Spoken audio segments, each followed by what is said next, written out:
কাঁচা কুমড়ো ইলিশ মাছের মাথা দিয়ে একবার এইভাবে করে খেয়ে দেখুন, দারুণ স্বাদ হয় কিন্তু। নমস্কার বন্ধুরা, মিঠু কুকিং চ্যানেলে আপনাদেরকে আবারও স্বাগত। চলুন দেখে নিই আমি কিভাবে করেছি। একটা কাঁচা কুমড়ো ভালো করে খোসা ছাড়িয়ে এরকম বড় বড় করে কেটে নিয়েছি। খুব বেশি ছোটো সাইজটা আপনাদের মতো করে নেবেন, তবে আমি একটু বড় রেখেছি যাতে ঘেটে না যায়। খুব ছোট করে কাটলে কিন্তু একদম ঘেটে যাবে। এরপরে ইলিশ মাছের মাথা ভালো করে ধুয়ে লবণ হলুদ মাখিয়ে রেখে দিয়েছি।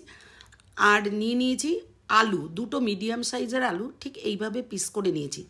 যাতে এমনভাবে পিস করতে হবে যাতে কুমড়োর সাথে সামঞ্জস্য থাকে। এমন বড় আলু হবে না বা এমন ছোট যেন না হয় যাতে একদম গলে যায়, মিশে যায়। ঠিক এরকম শেপ করে কেটে নিয়েছি।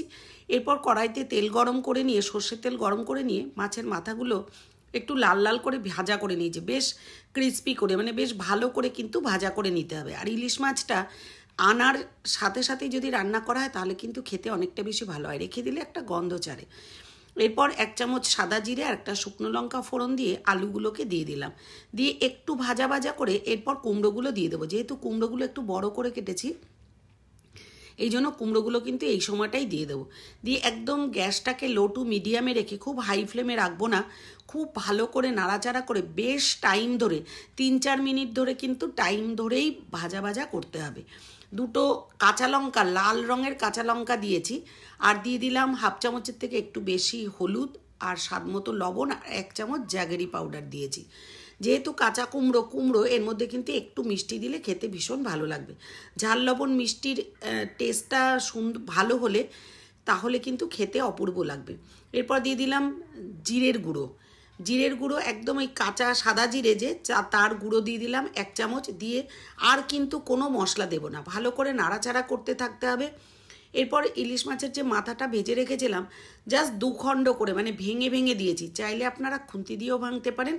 আমি একদম ভাজা মাছটা হাতে নিয়ে একটু চাপ দিলেই কিন্তু ভেঙে গেছে। আমি 2 খণ্ড করে দিয়ে দিয়েছি পুরো। এবারে মাছের মাথা, আলু আর কুমড়ো একসাথে খুব ভালো করে কষিয়ে নিতে হবে। বেশ অনেকক্ষণ ধরে কিন্তু ভাজা ভাজা করে নিতে হবে। একটু ঢাকা দিতে হবে মাঝে মাঝে। দিয়ে যখন কুমড়োটা একটু নরম হয়ে আসবে তখন কিন্তু এর মধ্যে পরিমাণ মতন জল দেব। তো যতটা, যদি আপনারা একটু ঝোল রাখতে চান তাহলে একটু বেশি জল দেবেন।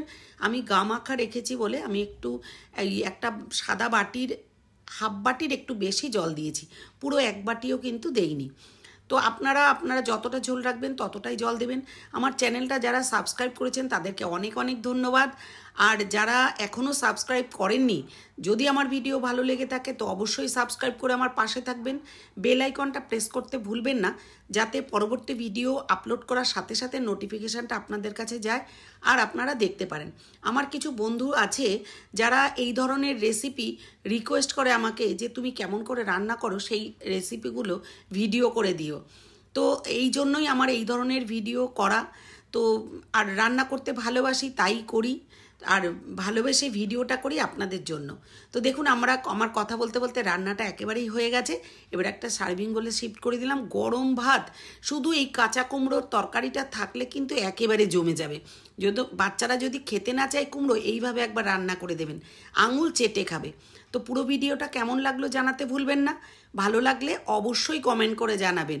আর রান্না করে খেলে তো সেইটাও কমেন্ট করে জানাতে ভুলবেন না যে আপনাদেরও কেমন লেগেছিল। তো আপনাদের সামনে ভিডিও পরিবেশন করতে পেরে আমার ভীষণ ভালো লাগে। আপনাদের দেখে কেমন লাগে অবশ্যই কমেন্ট করে জানাবেন। ভালো লাগলে লাইক করবেন আর সাথে থাকবেন। পুরো ভিডিওটা দেখার জন্য অনেক অনেক ধন্যবাদ।